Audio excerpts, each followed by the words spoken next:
சரி போனால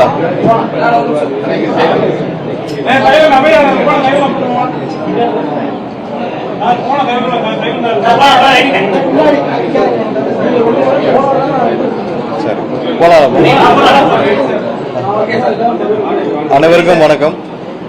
வர்ற 17 அடுத்த மாதம் செப்டம்பர் 17ஆம் தேதி வந்து மீனாட்சி அம்மன் கோயிலுடைய கும்பாபிஷேகம் நடைபெற உள்ளது.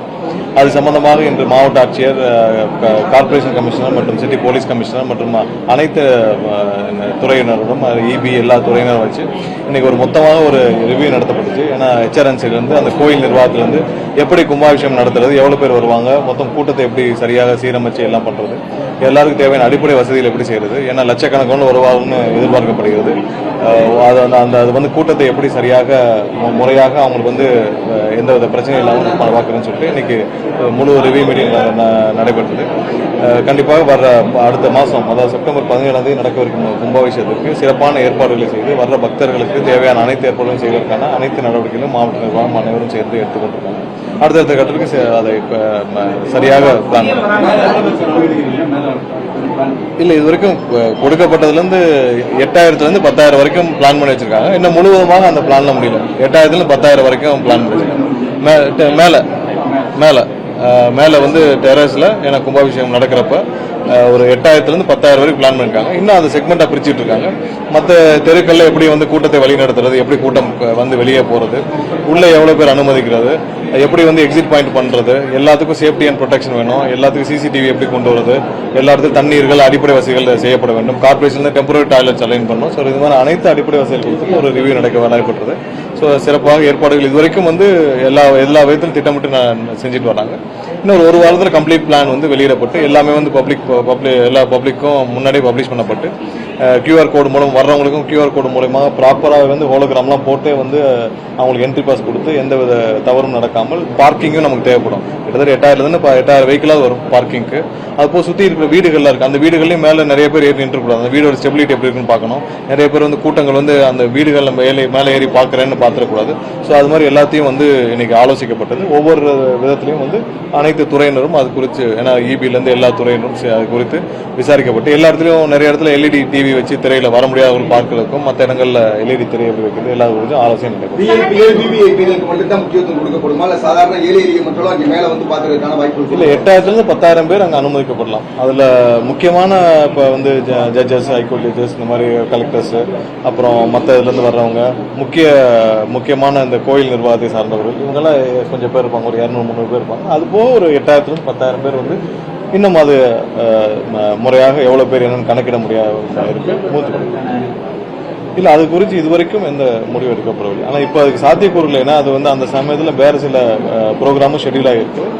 ஏன்னா ஏற்கனவே கூட்டம் அதிகமாக இருக்கிற இடத்துல முதல்வரும் வருவது இன்னும் கூட்டத்தை அதிகரிக்கும். ஸோ அதனால அதுக்கான சாத்தியக்கூறல் இப்போ வரைக்கும் இல்லை. பார்த்தீங்கன்னா தலைமைச் செயலாளரை கண்டிச்சு இன்னைக்கு தமிழ்நாடு முழுக்க ஆர்ப்பாட்டம் பண்றாங்க. குறிப்பாக அந்த சுற்றறிக்கையை கண்டிச்சு, உயர்கல்வித்துறை சுற்றறிக்கை கண்டிச்சு வரலாறு கால அளவில் கல்லூரிக்குள்ளேயே போலீஸ் போய் மாணவர்களை அடக்குமுறை பண்ணதெல்லாம் குறிப்பிட்டு இந்த பண்றாங்க. இதை எப்படி பாக்குறீங்க? இல்ல இந்த குஜிலியம்பாறை வட்டாட்சியர் இல்ல அப்படிலாம் இல்ல. சரி, குஜிலியம்பாறை தாசில்தார் வந்து அவருடைய சொந்த விருப்ப வெறுப்பின் கீழே வந்து அதை கொடுத்திருக்காரு.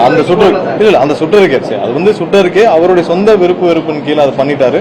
அவர் இப்பதான் வந்து இன்னொரு 6 மாசம் ரிட்டையர்ட் ஆக போறாரு. ஸோ அது குறித்து நானும் வந்து சிபிஎம் தலைவர் அனைவர்கிட்டையும் ஃபோன் பண்ணி பேசினேன். ஏன்னா அவர் வந்து மாவட்ட ஆட்சியருக்கே தெரியாமல் அந்த மாதிரி ஒரு சுற்றறிக்கை அனுப்பிச்சிட்டாரு. ஏன்னா அவர் வந்து ஆர்ப்பாட்டம் பண்ணுறதா இருந்திருக்காங்க, அவங்களுக்கே தெரியாமல் அனுப்பிச்சிட்டாரு. உடனே திரும்ப பெறப்பட்டு அவரும் இடமாற்றம் பண்ணப்பட்டு அவருக்கு அது குறித்து அவர் மீதும் தேவையான நடவடிக்கைகளும் எடுக்கவும் பரிந்துரைக்கப்பட்டுள்ளது. மற்றது அதே மாதிரி தான். சரி, அது வந்து அரசாங்கத்திற்கு எந்தவித இந்த மாதிரியான இதுவும் இல்லை. ஒரு சில பேர் வந்து அது தவறாக அந்த மாதிரி அனுப்புறாங்க. மற்றபடி அது வந்து குஜிலியம்பாறையில் உடனடியாக அது திரும்ப பெறப்பட்டு அதுக்கான நடவடிக்கைகள் எடுக்கப்படும். அரசாங்கம் அமைய உதவிய மக்களுக்கு சட்டமன்றத்தில் பேசாம சட்டமன்றத்தினுடைய மாண்பு எதிர்கட்சி தலைவர் நீங்களும் மாத்தி உரையாடப்படுவது எந்த விதத்தில் நியாயமா இல்ல? சட்டசபை இல்ல மானிய கோரிக்கையில் என்ன பேச முடியுமோ அதெல்லாம் பேச. சட்டசபையோட நீங்க 2 மணிக்கு முடிய வேண்டிய சட்டசபை வந்து 6 மணி 7 மணி தேவையான அளவு எக்ஸ்டெண்ட் பண்ணி எல்லாரும் மானிய கோரிக்கையில விவாதிக்க வேண்டிய விஷயங்கள் விவாதிச்சுட்டு இருக்கோம். மற்றபடி எல்லாருக்கும் கொடுக்க வேண்டிய ஸ்பேஸ் முந்தைய காலகட்டங்களோட அதிகமாக தான் இன்னைக்கு சபாநாயகர் கொடுக்குறோம். அதை வந்து எதிர்கட்சிகளும் பெருசா பாராட்டியிருக்காங்க. எதிர்கட்சியில் என்ன சொல்லியிருக்காங்க, முன்னால 5 நிமிஷம் 2 நிமிஷம் 3 நிமிஷம் தான் மானிய கோரிக்கை விவாதத்தில் எல்லாத்துக்கும் பேசுறதுக்கு வாய்ப்புகள் கொடுக்கப்பட்டுச்சு. இப்போ 15 நிமிஷம் 20 நிமிஷம் 35 நிமிஷம் 45 நிமிஷம்லாம் எதிர்கட்சியுடைய திரு ஏவாவில் அவர்கள் பேசுறாங்க. அது மாதிரி எல்லாருக்கும் தேவையான வாய்ப்புகள் வட்டாட்சியர் குஜிலிபாறை வட்டாட்சியர் வந்து மாற்றப்பட்டாங்க. ஆனா தலைமைச் செயலாளர் கல்லூரி இணை இயக்ககம் அவங்க மேல ஏதாவது தலைமைச் செயலாளர் அவங்க மேல ஏதாவது இல்ல, அது குறித்து முதல்வர் ஆலோசிச்சு இப்போ தேவைப்பட்டால் கண்டிப்பாக அதுல என்ன நடவடிக்கை எடுக்கணுமோ எடுப்பார். ஆனா அது வந்து கண்டிப்பாக அரசுக்கு அதில் உடன்பாடு இல்லை. அதுல வந்து சார் ஆரோக்கியமான விவாதங்களை தவிர்த்துட்டு கக்கூசு சங்கி இதெல்லாம் ஏற்படையா சார் சட்டமன்றத்துல இதெல்லாம் பேசலாமா சார்? அதுலதான் என்ன கான்ஃபிளிக்ட்னா காங்கிரஸ் மாநில கூட அதை விமர்சிக்கிறாரு. இது எப்படி புரிஞ்சுக்கிறது தெரியல. சிபி எம்பி எல்லாம் வந்து இல்ல குஜிலியம்பாறை விஷயத்துல அது வந்து உடனடியாக அது சொல்லியாச்சு. கல்லூரி விஷயத்துல என்னன்னா இது இன்னும் வந்து கவர்னருடைய மேற்பார்வையில் நடந்துட்டு இருக்கு. கல்லூரியில நம்ம வந்து எஜுகேஷனை மாநில பட்டியலை கொண்டு வரணும் நம்ம பல காலமாக போராடிட்டு இருக்கோம். கல்லூரியில் இன்னைக்கு யூனிவர்சிட்டிஸ் எல்லாமே வந்து பார்த்தீங்கன்னா இன்னைக்கு கவர்னர் கட்டுப்பாட்டில் இயங்கிட்டு இருக்கு. அதில் பல சிக்கல்கள் இருக்கு. நிறைய இடத்துல இன்னொரு ஜனவரி மாதம் வந்துச்சுன்னா நமக்கு எந்த யூனிவர்சிட்டிலுமே வைஸ் சான்சலர் இருக்க மாட்டாங்க. ஸோ அதுக்கு நிறைய முயற்சிகள் எடுக்கப்பட்டிருக்கு. எல்லாம் சீரமைக்கிறதுக்கான நிறைய முயற்சிகள். ஏன்னா எல்லா டெம்பரரி ஸ்டாஃப்ஸ் எந்த அட்மினிஸ்ட்ரேட்டிவ் லெவலில் எந்த ஸ்டாஃப்ஸும் ஃபில் பண்ண முடியாத சூழ்நிலை நிறைய விஷயத்தில் இன்னைக்கு கான்வெகேஷனே நடக்கல, சர்டிஃபிகேட் கொடுக்க முடியல, நிறைய குளறுபடிகள் நிறைய விஷயங்கள் இருக்குது. கண்டிப்பாக அதை வந்து மாநில பட்டியலில் கொண்டு வரணும் தான். அப்போ தான் நமக்கான முழு கட்டுப்பாடு இருக்கும். ஸோ அப்போ தான் வந்து முழு அளவில் நம்மளோட கட்டுப்பாடோடு செயல்படும்.